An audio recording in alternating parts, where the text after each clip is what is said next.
Buenas tardes, maestro. A mí me ha tocado exponer el tema de enfermedad cerebral vascular isquémico y para empezar voy a explicar de qué se trata esta enfermedad. Y bien, se conoce como enfermedad vascular cerebral a una alteración de las neuronas que provoca disminución de flujo sanguíneo en el cerebro, acompañada de alteraciones cerebrales de manera momentánea o permanente. También se clasifica en dos subtipos, isquémica y hemorrágica. La isquémica cerebral transitoria se produce por la interrupción de flujo sanguíneo. Los síntomas duran unos pocos minutos y el paciente se recupera totalmente en menos de 24 horas. También es considerada como una urgencia médica. Un infarto cerebral que aparece cuando el flujo sanguíneo se interrumpe por una obstrucción que puede ser por causa de grasa o sangre en un vaso sanguíneo. La hemorragia se presenta cuando un vaso sanguíneo se rompe, causando un sangrado dentro del cerebro. También se define como la presencia de síntomas neurológicos, como déficit motor o sensitivo, disartria, afasia, vértigo, alteraciones visuales como amaurosis, con más de 24 horas de duración, corroborada con estudio de imagen mediante tomografía computarizada de cráneo o resonancia magnética. Y para su epidemiología, en países desarrollados como Estados Unidos de América, el 13% de los casos de enfermedad vascular cerebral son hemorrágicos y el 87% isquémicos. Sin embargo, en población latinoamericana, las porciones son diferentes. Por ejemplo, en los años 90, Ecuador reportó el 37.4% de casos de enfermedad vascular cerebral de tipo hemorrágico, Brasil el 25.9% y Chile el 46.24%. Aunado a lo anterior, en los registros posteriores, el año 2000 han reportado proporciones de casos de enfermedad vascular cerebral hemorrágico entre el 20 y 27%. En el caso de México, país de ingresos medios, la incidencia acumulada de enfermedad vascular cerebral, de acuerdo al estudio BASIT, fue 232.3 casos por 100.000 personas, y la prevalencia en mayores de 35 años fue 7.7 por 1.000 personas. Durante septiembre de 2008 y marzo de 2009, en México, 4 de cada 10 pacientes con enfermedad vascular cerebral mueren durante la hospitalización y la tasa de mortalidad hospitalaria es mayor en HSA 52%, siguiendo la HIC 48% y finalmente el tipo isquémico 29%.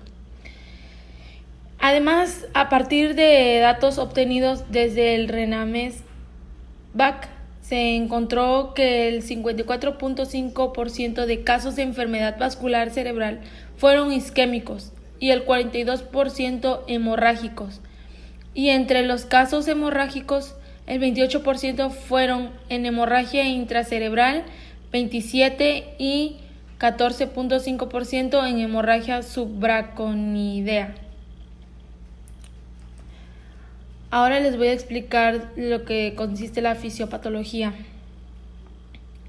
Bien, la enfermedad vascular cerebral es el disturbio de la función cerebral caracterizado por la presencia espontánea de signos neurológicos, focales o globales, que persisten más de 24 horas o cuyo desenlace es la muerte sin otra causa que la vascular.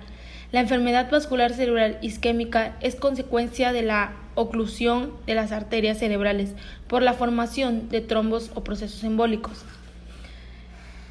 Se reconocen subtipos de enfermedad vascular isquémica, como la aterotrombótica, cardioembólica, infarto lacunar de causa inhabitual y de origen indeterminado.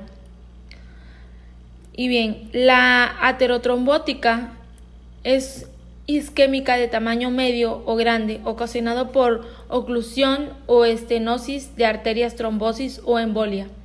La cardioembólico, isquemia de tamaño medio o grande, resultado de una oclusión de una arteria con un embolo de origen cardíaco. El infarto lacunar es de tamaño pequeño, se ubica en el territorio de una arteria perforante cerebral. La de causa inhabitual es isquemia de tamaño variable, de localización cortical o subcortical también, en territorio carotídeo o vertebroso basilar. Y la de origen indeterminado es de tamaño medio o grande, localizado en carotídeo o vértebro basilar, en los que se han descartado los 4 anteriores. Así también le voy a explicar la presentación clínica de lo que representa y lo que dice. Bien, como primer punto, en general las lesiones estenoclusivas extracraneales se expresan clínicamente por eventos de déficit neurológicos transitorios y repetitivos en el territorio vascular correspondiente hasta que llegue a instituarse el infarto isquémico, con secuelas neurológicas que suelen ser irreversibles de los accidentes vasculares transitorios. El 50% terminan en un accidente vascular definitivo en el término de un año. También así, en el cuadro clínico más frecuente es el accidente isquémico transitorio en el territorio carotídeo, considerando que en el 65% de los casos la estenosis significativa es localizada en la bifurcación carotídea y que la estenosis u oclusión ateroesclerótica causa alrededor del 30% de la isquemia cerebrovascular.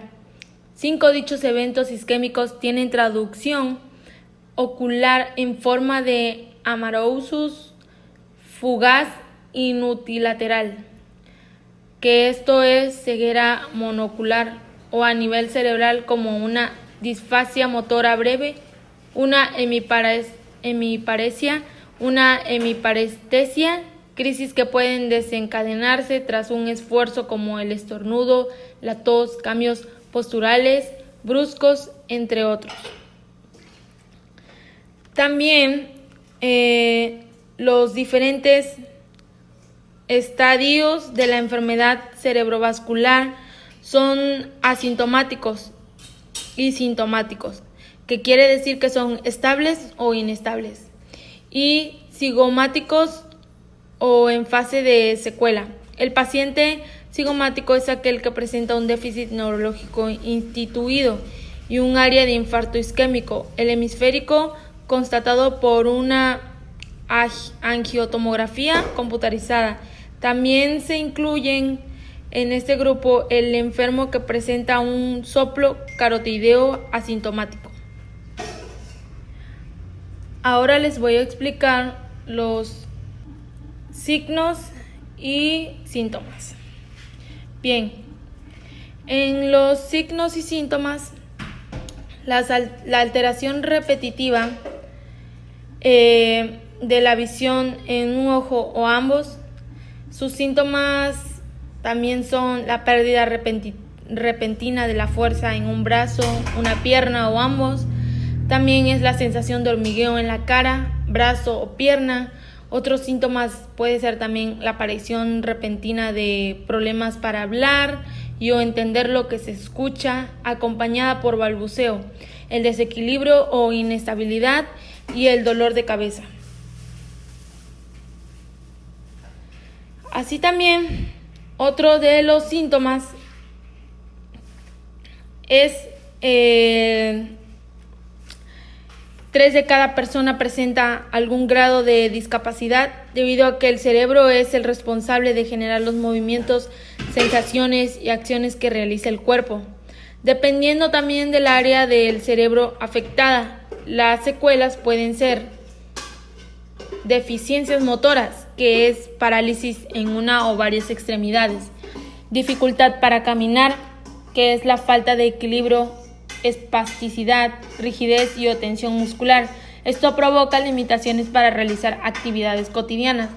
También las alteraciones de la sensibilidad, que esto afecta en la temperatura, el tacto y causa mucho dolor. En las alteraciones en el lenguaje, que esto le da al paciente una dificultad para hablar, vocalizar y entender.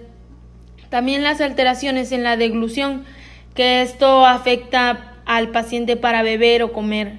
Alteraciones en la visión, lo cual le da una disminución de la vista y o campo visual. Las alteraciones neuropsicológicas, que le dificulta para recordar, razonar y o concentrarse. Alteraciones en las emociones, que son los problemas para controlar emociones y sentimientos. También el dolor que causa picor, hormigueo y o ardor en una o varias partes del cuerpo. Y bien, ahora les voy a presentar el diagnóstico. En el diagnóstico, la sospecha ocurre en el primer nivel de atención. El médico de atención primaria debe realizar una historia clínica y una exploración física focalizadas. Y todos los pacientes con sospecha de infarto cerebral deberán ser referidos a la brevedad posible al especialista de segundo o tercer nivel de atención. También se realiza en primera instancia por la distinción de manifestaciones clínicas como alteraciones del lenguaje, del campo visual, la pérdida de sensibilidad y debilidad hemicorporal. También adicionalmente el diagnóstico se confirma con estudios de imagen como tomografía axial computarizada llamada TAC e imagen de afección motora y también resonancia magnética conocida como IRM. Y en la afección motora y sensitiva contralateral al hemisferio dañado también se puede hacer el diagnóstico de disfasia o afasia. Las alteraciones visuales transitorias llamadas amaurosis, la diplopía, el vértigo, la hemianopsia, cuadrantonopsia, pérdida súbita del estado de alerta. Y bueno, se realiza en primera instancia por la distinción de manifestaciones clínicas como alteraciones del lenguaje, del campo visual, la pérdida de sensibilidad y debilidad hemicorporal. Adicionalmente, el diagnóstico se confirma con estudios de imagen como tomografía axial computarizada, que anteriormente lo mencioné. Y pues esto sería para el diagnóstico. Ahora les voy a presentar los cuidados de enfermería. Bien, en el cuidado de enfermería hay que evaluar cada hora el estado neurológico del paciente a través de la escala de valoración de Glasgow. Vigilar el diámetro, el tamaño y la reacción pupilar. Mantener reposo en posición de semi-Fowler. Vigilar el patrón respiratorio. Monitorización continua al paciente, evaluar signos vitales completos, monitorear presión arterial a cada hora, claro. En casos de hipertensión, seguir con la terapéutica, la médica indicada a cuidar de efectos deseados y no deseados, de antihipertensivos, administrar analgésicos y prescritos para aliviar o disminuir cefalea. Así también el observar y comprender sus gesticulaciones y expresiones corporales, recomendar al paciente paciencia, emplear todas las formas posibles para comunicarse con el paciente y no cansarlo. También como la movilidad en las articulaciones, ejercicios pasivos y activos según la tolerancia, alentar a la actividad independiente, mantener alineamiento anatómico, colocar a su alcance artículos personales como el timbre, el teléfono, etc. mantener barandales arriba, aplicar protocolo de prevención de caídas. Y bueno, en conclusión, esta patología afecta gravemente a nuestra población. La mayor parte del daño cerebral se produce en las horas inmediatas posteriores al presentarse el evento. En algunos casos quedan con secuelas durante toda su vida y otros casos no, por lo que se hace más necesario realizar el proceso de atención de enfermería individualizado a cada paciente, acorde a cada fase o etapa de la enfermedad en la que se encuentre nuestro paciente, y poder llevarlo de la total dependencia a la independencia y que realice pues sus actividades propias de la vida diaria humana. Bueno, ahora le voy a presentar el tratamiento. Bien, para disminuir las secuelas es importante la rehabilitación física, que debe iniciarse lo más rápido posible. Se recomienda que sea multidisciplinaria y constante, de 3 a 6 meses después de la enfermedad vascular cerebral. Los servicios de rehabilitación pueden incluir la terapia física, la terapia ocupacional, la terapia de lenguaje auditiva, la terapia recreacional y los grupos de apoyos, como se muestran en las siguientes imágenes.